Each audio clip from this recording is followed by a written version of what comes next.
Before we begin, I want you to think about something. If someone gave you $10,000 today, would you spend it or invest it? Now here's the real question. Why do two people with the same amount of money end up in completely different financial realities? One stays stuck, the other builds wealth, and this isn't rare. In fact, the top 1% of Americans today own more wealth than the bottom 90% combined.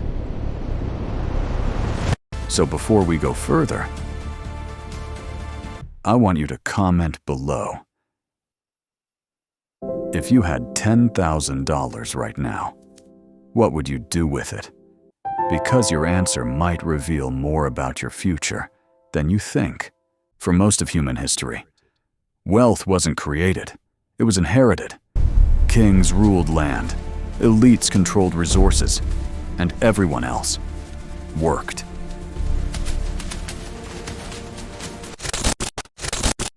But something changed. After World War II, America experienced one of the greatest economic booms in history. Work hard, get a job, stay loyal, and you could build a stable life. And for a while, it worked. But somewhere between the 1970s and today, the rules quietly changed. Productivity kept rising, but wages didn't keep up. And while most people continued trading time for money, a small group started doing something different. They started building assets, companies, stocks, real estate, systems, things that made money, even when they weren't working. Here's the uncomfortable truth. Most people are taught to think about money the wrong way. Work hard, save money, be careful. Sounds responsible. But there's a hidden flaw. Mindset is built to protect money, not multiply it. It focuses on security instead of growth. And over time, this creates a silent divide, not just between rich and poor, but between two types of thinkers. Consumers, builders. One spends money, the other uses money to create more money. And that difference changes everything. Human beings are wired for survival. We avoid risk. We seek certainty. That's why a paycheck feels safe, even when it limits our future. But wealthy individuals think differently. They don't ask, how do I keep my money safe? They ask, how do I make my money work for me? That shift is everything.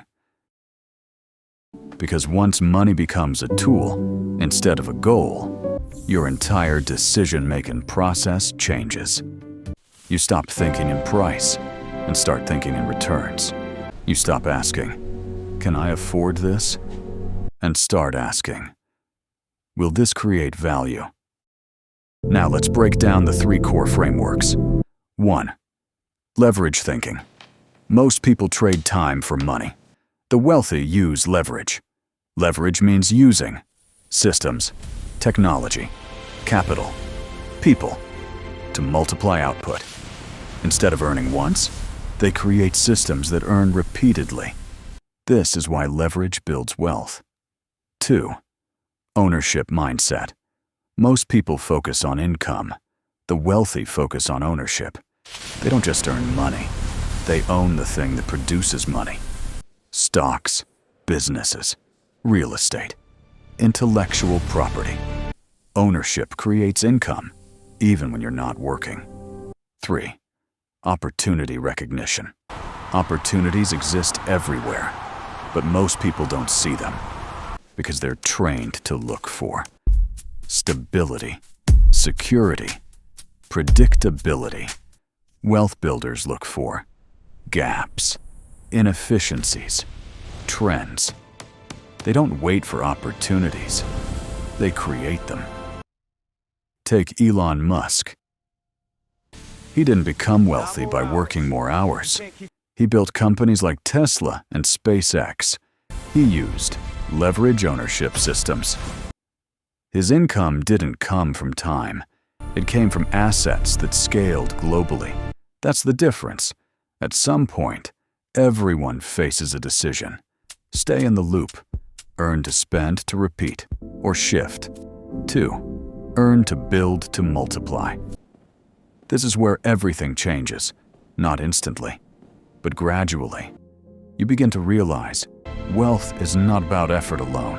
It's about how you think about money. So how do you apply this? 1. Audit your income. Ask yourself, is your income coming from your time or from something you own? 2. Build ownership. Start small, content, digital products, investments. Ownership is the goal. 3. Learn leverage skills. Focus on sales, marketing, tech, systems. These skills scale income. 4. Reinvest. Don't upgrade lifestyle too early. Upgrade your assets. 5. Build consistently. Even a few hours per week can compound into something powerful. In the end, money isn't the real difference. Thinking is. 2 people can earn the same income and live completely different lives. One works for money. The other builds systems that create it. And over time, that gap becomes massive. Because wealth isn't built in moments. It's built through compounding decisions. If this video made you rethink money, I'd love to hear your perspective. Do you believe wealth is about mindset or opportunity? Comment below. And if you want to understand the psychology behind money, success, and modern systems, subscribe to the Untold Rise. Because here, we don't just talk about money. We break down the thinking behind it